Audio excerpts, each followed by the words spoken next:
Hello, everyone, and welcome back to Odyssey Recaps, just the Tea edition, where I do short, shallow, and sassy recaps of each chapter or book of the Odyssey. If you want a more in depth look at the chapters, feel free to head on over to my below the surface recaps. But for now, let's get started.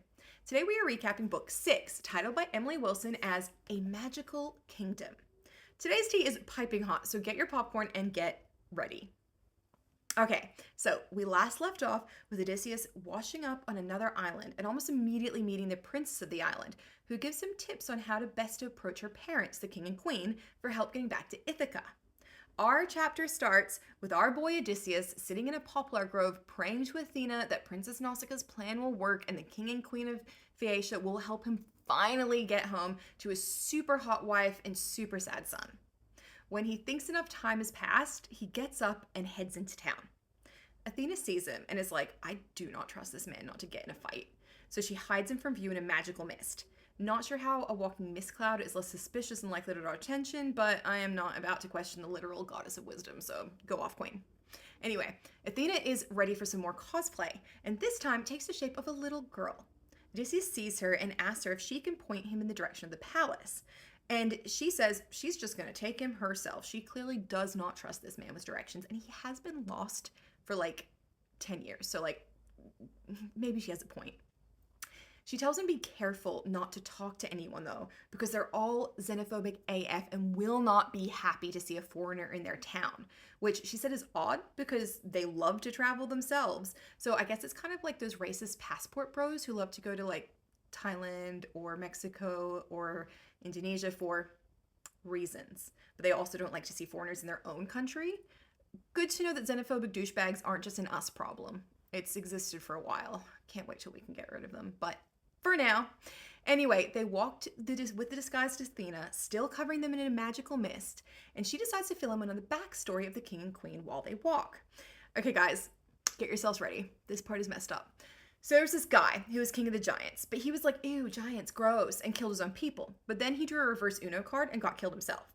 Now, his youngest daughter was a super attractive girl, which was not a good thing to be in ancient Greek mythology, and sometimes isn't great to be today. Anyway, she gets talent scouted by Poseidon as his next one-night stand, and bam, pregnant with a little half-giant, half-Poseidon baby. She has a kid who becomes the king of Phaeacia. He then has two sons, one of whom, Alcinous, is the current king. The other son gets murdered by Apollo, and King Alcinous is like, oh no, guess I better marry his daughter. Yep. He married his own niece, who is the current queen. These are Nausicaa's parents. Girl is so inbred, she's basically a sandwich.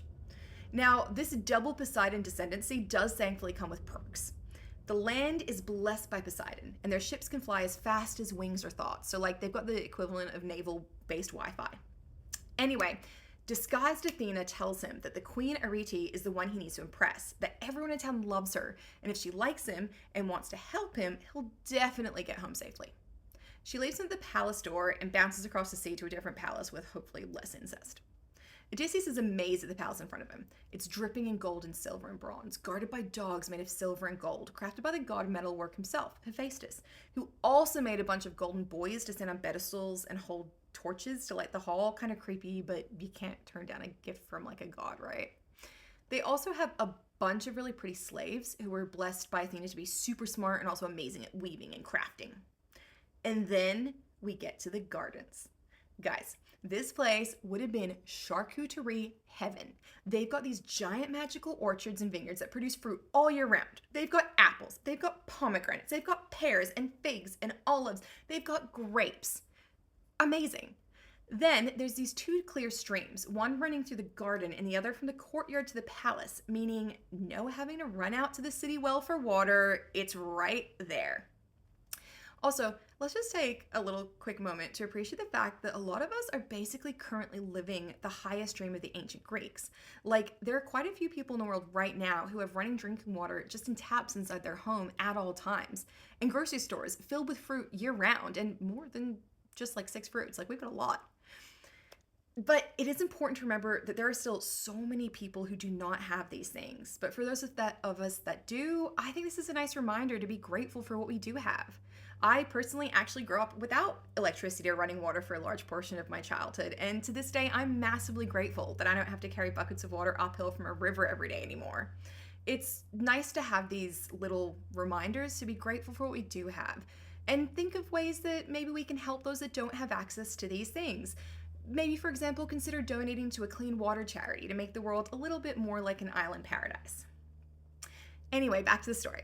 Odysseus is in awe of this golden charcuterie palace and heads in, still covered in the magical mist cloud, and following instructions, heads directly to Queen Arete and throws himself at her knees in supplication, at which point the mist vanishes.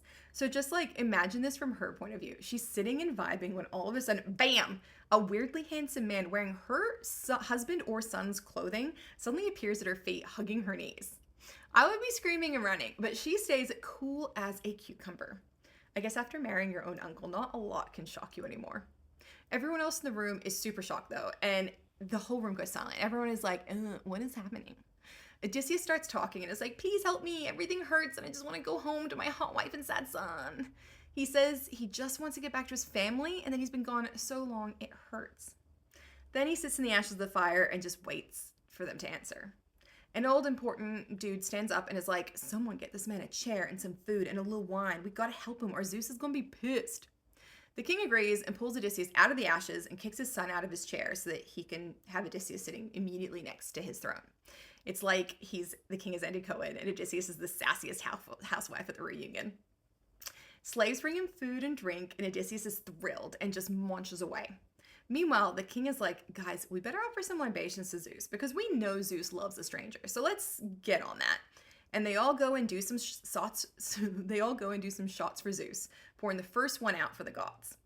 Then the king tells everyone that they're going to do a real sacrificial barbecue tomorrow and plan out how to help Odysseus get home. He then starts super casually wondering aloud if maybe Odysseus is a god in disguise, but that would be weird because usually the gods just come and hang with him. No disguise needed. Odysseus is like, no, I am mortal AF. Actually, I'm so mortal that I have chronic depression. Also, I'm as hungry as a mortal, so I'm just gonna keep eating. But please do help me get home. I am tired, man. Everyone's like, that ain't good enough for us. And they all head home, leaving Odysseus alone with the king and the queen, who, again, just a reminder, is his own niece/wife. Now, Queen Arete waits until everyone leaves, and then she's like, so how did you get here and why are you wearing our clothes? Because she is also the one that made the clothes, so she knows these clothes. And Odysseus is like, ooh, I gotta word this carefully. And then gives them the lowdown how his ship was split apart by Zeus and all his friends drowned and he clung to the wreckage for 10 days before washing up on Misery Island and being man-napped by Calypso, who kept trying to make him immortal, but he was like, no, my smoking hot wife and sad son are waiting for me. She kept him there for 7 years trying to convince him to stay and be her bae.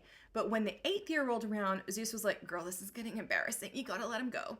Then he gets on his raft and everything is great for 18 days. But then Poseidon crushes him in a huge storm and he washes up on their island all crusty and thirsty. And that's when he met their daughter, Nausicaa, washing clothes. And she lent him their clothing and gave him food and water. And he's super grateful to all of them.